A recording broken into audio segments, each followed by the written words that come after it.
Hello everyone, welcome or welcome back to 12 minutes to CLAT and I'm your legal educator and mentor Damini. Now I am sure कि आप सब लोगों ने अपनी preparation start कर दी होगी because this is the time जब हमें स्टार्ट करनी है और यही रीजन है कि आज मैं आपके लिए लेके आई हूँ ये वीडियो जहां अगर आप फर्स्ट टाइम प्रिपेयर कर रहे हो या आपको कोई आइडिया नहीं है कि क्लैट की preparation particularly legal reasoning section के लिए किस तरह की होनी चाहिए, क्या क्या चीजें आपसे एक्सपेक्टेड रहती है in the exam and so many other doubts, अगर आपको उसके बारे में कोई आइडिया नहीं है तो don't worry because I am here and I am going to help you out with that, right. और अगर आप ढूंढ रहे हो अपने लिए एक कोर्स, अपनी प्रिपरेशन के लिए एक course, then make sure that you check out the course that we the name is Utkarsh and यहाँ पर आपको क्लैट की नहीं सिर्फ यहाँ पे आपको एलेट की प्रिपरेशन भी करने मिलेगा. This is a 2-in-1 batch. Okay, so if you're interested in the batch, do check out the details from the description box and you can also get in touch with our support executive. All right, so let's get started. And सबसे पहली बात, legal reasoning section important. Legal reasoning section इतना important इसलिए होता है क्योंकि जितने भी हमारे 5 सेक्शन जो क्लैट यूजी के एग्जामिनेशन में आते हैं, अगर किन्हीं 2 कैंडिडेट्स का स्कोर सेम आया है और कंसोर्शियम को एक टाई ब्रेकर चेक करना है कि किस तरह से वो टाई ब्रेक करे, देन लीगल रीजनिंग सेक्शन जिसको रेफर किया जाता है. मींस 2 कैंडिडेट हैं, एक ए है एक बी है, दोनों का ही ओवरऑल स्कोर लेट्स से 95 आया है और यहाँ इतना कम स्कोर नहीं लाना है, हमें थोड़ा ज्यादा लाना है. I am just giving an example, ठीक है. तो मान लो कि दोनों ही कैंडिडेट्स का स्कोर 95 और 95 आया है, लेकिन अब किस तरह से टाई ब्रेक करेगा कंसोर्शियम, किस तरह से देखेगा कि भाई कौन किसकी रैंक ऊपर है किसकी रैंक नीचे है इन दोनों में से. तो उस केस में कंसिडर होते हैं लीगल रीजनिंग. तो लेट्स से कि इस पर्सन की लीगल रीजनिंग के marks 30 which is a very good score और इस पर्सन की लीगल रीजनिंग 20, ठीक है. तो टाई ब्रेकर में रैंक ऊपर किसकी देखी जाएगी, एक ही. क्यों? क्योंकि लीगल रीजनिंग सेक्शन एक टाई ब्रेकर सेक्शन होता है. And this is the reason why it's very important to figure out the legal reasoning, important to understand कि क्या आपसे पूछा जाएगा, किस किस तरह के आपसे क्वेश्चंस पूछे जा सकते हैं और आप अभी से किस तरह से उसकी प्रिपरेशन स्टार्ट कर सकते हो. तो ये तो बात हुई टाई ब्रेकर की. अब आप बोलोगे कि मैम हमने टाई ब्रेकर है इंपॉर्टेंट है ये तो आपने बता दिया, लेकिन कितने क्वेश्चन आएंगे, किस तरह से मार्किंग, क्या होगा हमें तो पता ही नहीं है. डोंट वरी, मैं बता देती हूँ. तो लीगल रीजनिंग का जो सेक्शन होता है ना, क्लैट का ओवरऑल पैटर्न जो होता है उसमें 5 section, out of those 5 section reasoning. Now in this legal reasoning section there are 28 to 30 questions, right. तो यूजुअली पैसेज बेस्ड फॉर्मेट होता है, यानी कि आपका पूरा पेपर पैसेज के बेसिस पे. They will give you one passage, right. Passage में कुछ भी करंट लीगल रेलेवेंस का हो सकता है, उस पैसेज में कोई कंसेप्ट डिस्कस्ड हो सकता है. बेसिकली सिलेबस से ही होगा, ऐसा नहीं है कि कहीं से भी आपको पैसेज उठा के दे देंगे, बट वो आपके सिलेबस में से होगा, राइट. तो ये जो पैसेज आएगा, following this passage they will give you 5 to 7 questions. Alright. तो कभी वो 5 पैसेजेस देते हैं, कभी वो 6 पैसेजेस देते हैं और इस तरह से they meet this criteria of 32 questions. तो हम जब प्रैक्टिस करते हैं, हम जब लीगल रीजनिंग सेक्शन स्टार्ट करते हैं, तो हम ये मान के चलते हैं कि भाई एग्जाम में 32 क्वेश्चंस ही आएंगे. ऑल्दो उन्होंने अपनी वेबसाइट पे लिखा हुआ है कि 28 to 32 क्वेश्चंस आएंगे, but majority of the time वो समवेयर अराउंड 31 32 ऐसे ही क्वेश्चंस देते हैं. तो even if every mock that you go through, अगर आप ऑलरेडी एनरोल्ड हो 12 to क्लैट के साथ या कहीं पर भी, you will see that legal reasoning section में 32 क्वेश्चंस ही दिए जाते हैं, ताकि आप उस टाइम लिमिट को अच्छे से प्रैक्टिस कर पाओ, ताकि आपको समझ आए कि कितने टाइम में हमें क्वेश्चन करने हैं. Right, so if we prepare for the 32 questions in let's say 30 minutes, then definitely we are going to be able to do 28 questions. Alright, तो यहाँ तो बात हुई इन पैसेजेस की. अब ये पैसेजेस की ना लेंथ क्या होती है, इनकी लेंथ होती है अप्रॉक्स 450 वर्ड्स ईच. हर एक पैसेज में एक लिमिट होती है, वो 450 वर्ड्स तक होती है. अब कभी कभी क्या करते हैं कंसोर्शियम की, आपको एक पैसेज लेट्स से दे दिया 300 वर्ड्स का, एक पैसेज आपको दे दिया 250 वर्ड्स, एक पैसेज आपको दे दिया 450 words, right. But again we have to prepare for this, have to prepare for the 450 words. Again same logic same reason, ज्यादा के लिए प्रिपेयर करेंगे तो कम वाला अपने आप सॉल्व हो जाएगा. सिंपल, ठीक है. तो ये रहता है फॉर्मेट, किस तरह से आपके क्वेश्चंस आते हैं. Now another thing is the marking scheme. Marking scheme पूरे पेपर की तरह इस सेक्शन में भी सेम ही रहती है कि +1 for correct, 0.25 -0.25 for incorrect answers which is same. अब यहाँ पे आप बोलोगे कि मैम कितना टाइम ले हम, क्योंकि हमारे पास 5 सेक्शन है, हम किस सेक्शन को कितना टाइम देंगे कैसे समझ में आएगा आपको. You have to keep a target that you have to finish this legal reasoning section in under 30 minutes. मतलब हो सकता है कि आज की डेट में अगर आप मॉक देने बैठो या लेट्स से 1 हफ्ते बाद आप अगर मॉक दो, संडे को मॉक दो, कभी भी आप मॉक दो, हो सकता है initially in these initial few months आपको 30 मिनट से ज़्यादा टाइम लगे उनको सॉल्व करने में। हो सकता है कि आपको 45 मिनट्स, 50 मिनट्स भी लगे because legal reasoning is new for you, right? जिन लोगों ने लीगल स्टडीज़ नहीं पढ़ा है अपने स्कूल में, उनके लिए नया रहने वाला है। But that's absolutely okay. ठीक है? तो इवेंचुअल आपका टारगेट ये होना चाहिए कि भाई मैं ये जो सारे पैसेजेस रीजनिंग पैसेजेस को पढ़ना, इनको कॉम्प्रिहेंड करना, क्वेश्चन समझना, क्वेश्चंस आंसर करना, all of this you have to target to do under. ठीक है? तो ये हमारा टारगेट रहने वाला है और आइडियली दिस टारगेट। ठीक है? चलो, then the next thing that we have to know is कि कंटेंट्स क्या है, यानी कि सिलेबस क्या है। क्या क्या वो चीजें हैं जो लीगल रीजनिंग सेक्शन हमसे पूछी जा सकती है। Now again if you visit the consortium website, अगर आप देखोगे कि उन्होंने कोई डिफाइंड सिलेबस नहीं दिया हुआ है, उन्होंने कोई डिफाइंड लिस्ट ऑफ टॉपिक्स नहीं दिया हुआ है कि लीगल रीजनिंग सेक्शन में यही टॉपिक्स आने वाले हैं, right? Which means that they can give anything. अब अगर एनीथिंग है तो आप बोलोगे कि इतनी सारी चीजें हमको क्या पता कैसे क्या पढ़ना है, कैसे, देन डोंट वरी। ठीक है? देयर आर सम सब्जेक्ट्स जो लीगल रीजनिंग में फिक्स होते हैं कि भाई एग्जाम में आते ही आते हैं, और बेसिकली लीगल रीजनिंग का सारा सिलेबस ही यही होता है। First is law of torts, then there is criminal law, then contract. Okay, तो ये 5, तो these 5 are the major subjects, these are 5 major subjects जो एग्जाम के लिए हमें कवर करने होते हैं। अब इन 5 मेजर सब्जेक्ट्स के अलावा there are some miscellaneous things as well, जैसे फैमिली लॉ, राइट? जैसे कि things of current legal relevance, जिन्हें हम करंट लीगल अफेयर्स बोलते हैं या CLK बोलते हैं, let's say current legal knowledge. ठीक है? और जो कुछ लीगल मैगजिम्स होते हैं, लीगल मैगजिम्स क्या होती है? लीगल मैगजिम्स कुछ लीगल टर्मिनोलॉजी होती है। अब हो सकता है कि बहुत लोगों को नहीं पता हो, which is fair, which is fine. Even we were sailing in the same boat जब हम अपनी प्रिपरेशन कर रहे थे, ठीक है, आज से इतने साल पहले। ऑलराइट, तो लीगल मैगजिम्स आती है, लीगल मैगजिम्स लीगल टर्मिनोलॉजी होती है। जैसे आप यहाँ देख पा रहे हो, यहाँ पे लिख रहा होगा रेस इप्सा लोकेटर। अभी हमको लग रहा है अब्बा जब्बा डब्बा, ये क्या हो रहा है ना? तो it's fine, it's fine. Once you start your preparation you will get a hang of this, right? तो शुरू शुरू में हमें अपने आप को पैनिक नहीं करना, शुरू शुरू में अपने आप को स्ट्रेस नहीं करना कि यार हमें कुछ समझ में नहीं आ रहा। This is absolutely fine when you start something new. आप जो भी चीज कर रहे हो लाइफ में, आपने जो चीज करी है, हर चीज आप फर्स्ट टाइम कर रहे हो। कुछ भी ऐसा नहीं है जो आप पहले से करके आए हो।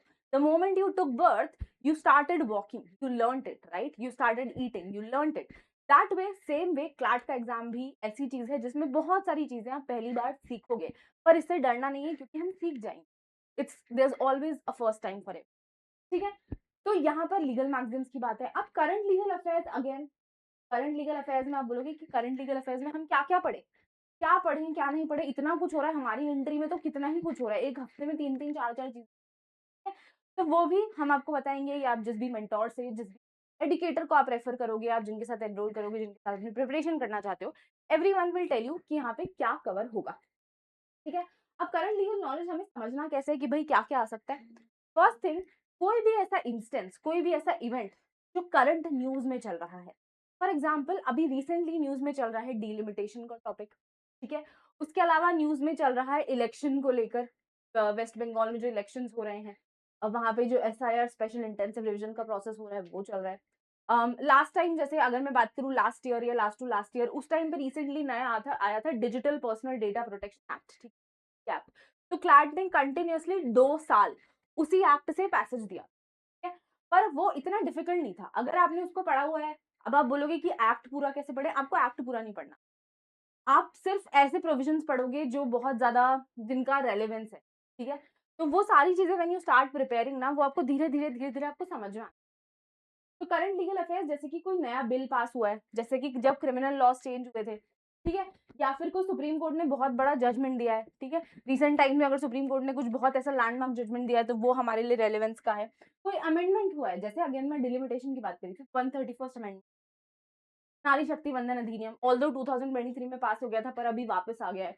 कहाँ से क्वेश्चन आ सकते हैं। ठीक है? लास्ट ईयर जिन लोगों ने क्लैट दिया था, और अगर अभी मुझे देख रहे हो तुम लोग, या जो लोग नहीं भी देख रहे, जिनको नहीं पता, लास्ट ईयर बेसिकली गवर्नर जो है, गवर्नर और प्रेसिडेंट का रेफरेंस को लेके बहुत सारी चीजें आई थी। प्रेसिडेंट, हमारी जो प्रेसिडेंट हैं द्रौपदी मुर्मू जी, उन्होंने सुप्रीम कोर्ट से एडवाइस मांगी थी which is under Article 140. मतलब for some people this may sound very technical, but the point here is कि वो पूरा इशू चल रहा था. अब उस इशू में से हमें फाइंड आउट करना है हमारे रेलिवेंट क्या है, कॉन्स्टिट्यूशन का कौन सा प्रोविजन डिस्कशन में है, कौन सा लॉ डिस्कशन में है, व्हाट इज द रीजन की वो डिस्कशन में, राइट. तो all of those things we have to cover, ठीक है. और मिसलेनियस लॉ में वही सब चीजें वैसे ही समझ में आएगी कि भाई करंट लीगल अफेयर्स में अगर कुछ इलेक्शन से रिलेटेड है, ठीक है, तो वहां पे मिसलेनियस लॉ में representation of peoples act relevant हो जाएगा. क्यों? क्योंकि इलेक्शन के लिए वो जरूरी, right. So this is how we have to draw connection, ठीक है, कि कौन सी चीज रेलिवेंट में है उससे कनेक्ट करके we will figure it out. Alright. अब कैसे पढ़ना है हमें ये भी मैं बता देती हूँ. सबसे पहली चीज, अगर आप आज की डेट में प्रिपरेशन स्टार्ट कर रहे हो, आज स्टार्ट कर रहे हो, कल स्टार्ट कर रहे हो, एक हफ्ते पहले स्टार्ट करी है या एक महीने पहले भी स्टार्ट करी है, शुरू में ना बच्चे पैनिक कर जाते हैं. कल ही मैं एक क्लास ले रही थी and students were so stressed कि मैम हमें नहीं पता कि हम सही कर रहे हैं या नहीं कर रहे, राइट. तो आपको कुछ नहीं करना है, सही गलत की मत सोचो, आपको बस 2 से 3 चीजें करनी है. फर्स्ट थिंग, डेली न्यूज़पेपर पढ़ना स्टार्ट कर दो. कौन सा न्यूज़पेपर पढ़ोगे? Preference is the Hindu. First preference should be the Hindu. पहले द हिंदू पढ़ना स्टार्ट करो. अगर किसी भी वजह से द हिंदू की अवेलेबिलिटी नहीं है आपके पास, बिकॉज फॉर एग्जाम्पल बहुत सारे स्टूडेंट्स हमारे पास भी ऐसे हैं जो इंडिया में नहीं रहते या जो जिनके पास एक्सेस नहीं है द हिंदू का, then you should try for Indian Express. लेकिन मेक श्योर करो कि आपकी पहली प्रेफरेंस द हिंदू ही हो, राइट. तो न्यूज़पेपर पढ़ना should be very first important task that you should follow. अब न्यूज़पेपर रीडिंग से क्या होता है? न्यूज़पेपर रीडिंग से फर्स्ट चीज आपकी वोकैब डेवलप होती है, सेकंड चीज आपकी अवेयरनेस बढ़ती है, थर्ड चीज आपकी रीडिंग स्पीड बढ़ती है, क्योंकि हमें एट द एंड पता है हमें 30 मिनट में 5 से 7 पैसेजेस सॉल्व करने हैं विद 5 to 7 क्वेश्चंस, ठीक है. तो हमारे reading speed, comprehension, time management and awareness, right, and obviously the vocab. जितना ज्यादा आप इंग्लिश न्यूज़पेपर पढ़ोगे आपकी वोकैब उतनी ज्यादा बेटर होगी, right. Fair enough. So the first thing that we have to do is read the newspaper. Second thing कि अगर आप अगर एक्सेस ले सकते हो तो live law, bar and bench, इन सब जो वेबसाइट्स हैं इनका एक्सेस लो, क्योंकि यहाँ पे टाइम एंड अगेन कुछ ना कुछ आर्टिकल, कुछ ना कुछ चीज आता रहता है about what ever is going on in the legal scenario in India, ठीक है. बट इट्स फाइन अगर आप ये भी नहीं कर पा रहे हो, it's fine for the initial days, it's absolutely fine, not a problem.